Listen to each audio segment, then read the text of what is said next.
حیدرآباد کے شہریوں کو پانی کی قلت کا سامنا، پانی خرید کر پینے پر مجبور، بورویلز خشک، زیر زمین پانی کی سطح کم۔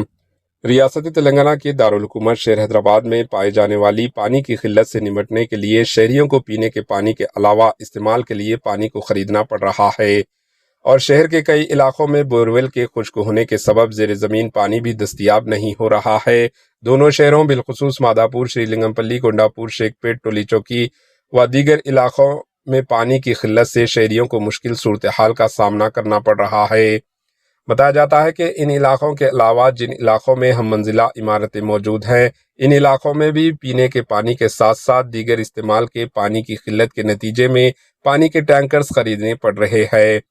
اور محکمہ آبرسانی کی جانب سے بروقت ٹینکرز کی سربراہی یقینی بنائے جانے میں ناکامی کے نتیجے میں شہریوں کو خانگی ٹینکرز کے ذریعے پانی خریدنا پڑ رہا ہے۔ ماداپور، گچی بولی، نانکرم گوڑا، شری لنگم پلی، Tolichowki, Shaikpet, Banjara Hills, Jubilee Hills, Film Nagar, Kukatpally کے علاوہ دیگر کئی علاقوں میں جہاں ہم منزلہ عمارتیں موجود ہیں اور زیر زمین پانی کی سطح بھی گراوٹ ریکارڈ کی جا رہی ہے، ان علاقوں میں پینے کے پانی کے بھی مسائل پیدا ہونے لگے۔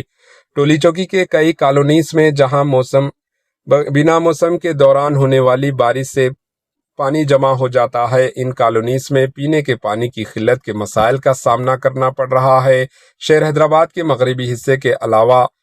دیگر علاقوں میں بھی پینے کے پانی کے مسائل کے ساتھ زیر زمین پانی کی سطح میں گراوٹ کے نتیجے میں پانی کی قلت کا سامنا کرنا پڑ رہا ہے۔ شہر حیدرآباد میں موسم گرما کے دوران پینے کے پانی کی قلت نہ ہو، اس کے لیے ریاستی کانگریس حکومت کی جانب سے متعدد اقدامات کیے گئے اور ٹینکرز کی تعداد میں اضافہ بھی کیا گیا، لیکن اس کے باوجود ٹینکرز کے وقت پر نہ پہنچنے کی شکایت عام ہونے لگی، اور جن علاقوں میں ٹینکرز کے ذریعے پانی کی سربراہی کی جا رہی ہے، ان علاقوں میں بھی ہم منزلہ عمارتوں میں پرائیویٹ ٹینکرز کی مانگ میں اضافہ ہونے لگا، کیونکہ زیر زمین سطح آب میں کمی ریکارڈ کی جانے لگی۔ شہر کے شمالی علاقوں میں بھی زیر زمین سطح آب میں کمی ریکارڈ کیے جانے کے نتیجے میں بورویلز کے ناکارہ ہونے کی شکایت موصل ہونے لگی ہے، اور کئی فٹ کھدائی کے باوجود بھی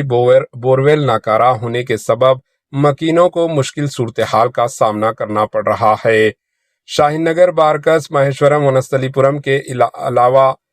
کئی علاقوں میں پینے کے پانی کے مسائل کے شہریوں کو سامنا کرنا پڑ رہا ہے، اور محکمہ آبرسانی کی عہدیداروں کا کہنا ہے کہ کئی علاقوں میں پینے کے پانی کے ٹینکرز روانہ کیے جانے لگے ہیں۔ اس کے علاوہ راجندر نگر، عطاپور، بنڈلہ گوڑا اور سنتوش نگر، ملک پیٹ کے بعض علاقوں میں بھی بورویل ناکارہ ہونے کی شکایت موصل ہونے لگی، جس کی بنیادی وجہ موسم گرما کے دوران زیر زمین سطح آب میں ریکارڈ کی جانے والی گراوٹ ہے۔ جن علاقوں میں ہم منزلہ عمارتوں کی تعمیر عمل میں لائی جا رہی ہے، ان علاقوں میں پانی کے استعمال میں ہونے والے اضافے کے نتیجے میں بھی زیر زمین پانی کی سطح میں گراوٹ ریکارڈ کی جانے لگی ہے۔ Bureau report, AHN news.